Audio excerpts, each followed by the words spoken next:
বিশ্বের প্রথম বিশ্ববিদ্যালয় প্রতিষ্ঠাতা নারী ফাতিমা আল ফিহরি। বিশ্বনন্দিত একজন মুসলিম নারী যিনি বিশ্বের প্রথম বিশ্ববিদ্যালয় প্রতিষ্ঠা করেন।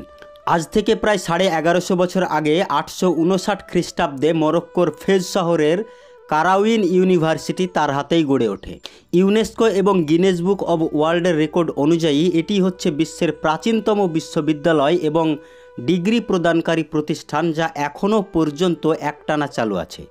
মহিয়সী এই মুসলিম নারী আনুমানিক 800 খ্রিস্টাব্দের কাছাকাছি সময়ে বর্তমানকালের তিউনিসিয়ার কায়রাওয়ান শহরে জন্মগ্রহণ করেন। তার বাবার নাম মুহাম্মদ আল ফিহরি আল কুরাইশি। তাদের পারিবারিক নামের কুরাইশি অংশ থেকে ধারণা করা হয় তাঁরা ছিলেন কুরাইশ বংশের উত্তরাধিকারী। ফাতিমা আল ফিহরির আর একটি বোন ছিল, তার নাম মারিয়াম আল ফিহরি। শৈশব থেকে তারা দুজনেই পড়াশোনার প্রতি বেশ আগ্রহী ছিলেন, কিন্তু আর্থিক অনটনের কারণে তাদের নিয়ে জন্মভূমিতে স্থায়ী হতে পারেননি তাদের বাবা মুহাম্মদ আল ফিহরি। ভাগ্যের অন্বেষণে কায়রাওয়ানের আরও বেশ কয়েকটি পরিবারের সঙ্গে তিনিও সপরিবারে পাড়ি জমান ইসলামিক মাগরিব তথা মরক্কোর প্রসিদ্ধ শহর ফেজের উদ্দেশ্যে। ফেজ ছিল তখন ক্রমবর্ধমান কসমোপলিটন বা বহু মতাদর্শের মানুষের শহর। নানা দেশ থেকে নানা ধর্ম, বর্ণ ও পেশার মানুষ সেখানে এসে বসতি স্থাপন করছিল।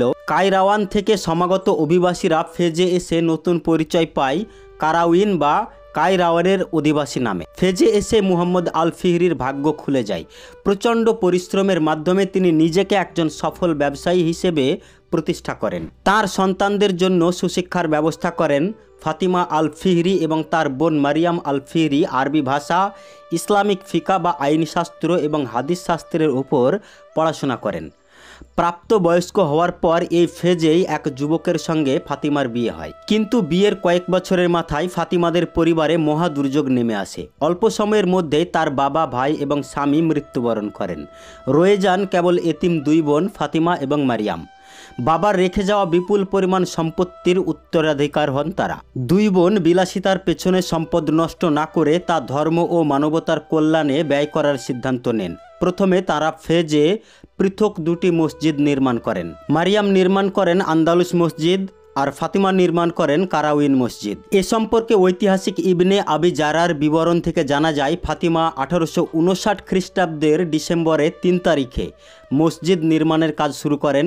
সেটা ছিল পবিত্র রমজান মাস। তিনি শুধু মসজিদ নির্মাণের জন্য অর্থদান করেই নিজের দায়িত্ব শেষ করেননি, নিজে সার্বক্ষণিকভাবে উপস্থিত থেকে এর নির্মাণ কাজ তদারকি করেছেন এবং প্রথম দিন থেকে শুরু করে নির্মাণ শেষ হওয়া পর্যন্ত প্রতিটি দিন তিনি রোজা রেখেছেন।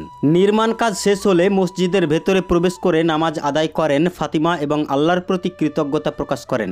জন্মভূমি কায়রাওয়ানের নামানুসারে তিনি মসজিদটির নাম রাখেন কারাউইন মসজিদ। মসজিদ নির্মাণ সম্পন্ন হওয়ার পর ফাতিমা মসজিদের বর্ধিতাংশে একটি মাদ্রাসা নির্মাণ করেন। অল্প দিনের মধ্যে সেখানে ইসলামী শিক্ষার পাশাপাশি ব্যাকরণ, গণিত, চিকিৎসা শাস্ত্র, জ্যোতির্বিদ্যা, ইতিহাস, রসায়ন, ভূগোল সহ বিভিন্ন বিষয়ে পাঠদান শুরু হয়। বৈচিত্র্যময় বিষয়ের উপর আনুষ্ঠানিক শিক্ষার জন্য ডিগ্রি প্রদানের প্রচলনও চালু হয়। এভাবেই মসজিদ থেকে বিশ্বের প্রথম বিশ্ববিদ্যালয়ের গোড়াপত্তনের ইতিহাস রচিত হয়। ফাতিমা আল ফিহরি ইন্তেকাল করেন 880 খ্রিস্টাব্দে, কিন্তু তার প্রতিষ্ঠিত কারাউইন মসজিদ, ইউনিভার্সিটি এবং লাইব্রেরি আজও দাঁড়িয়ে আছে সগৌরবে এবং শতাব্দীর পর শতাব্দী এগুলো মানব সম্প্রদায়কে জ্ঞানের আলোয় আলোকিত করে চলেছে অবিরাম।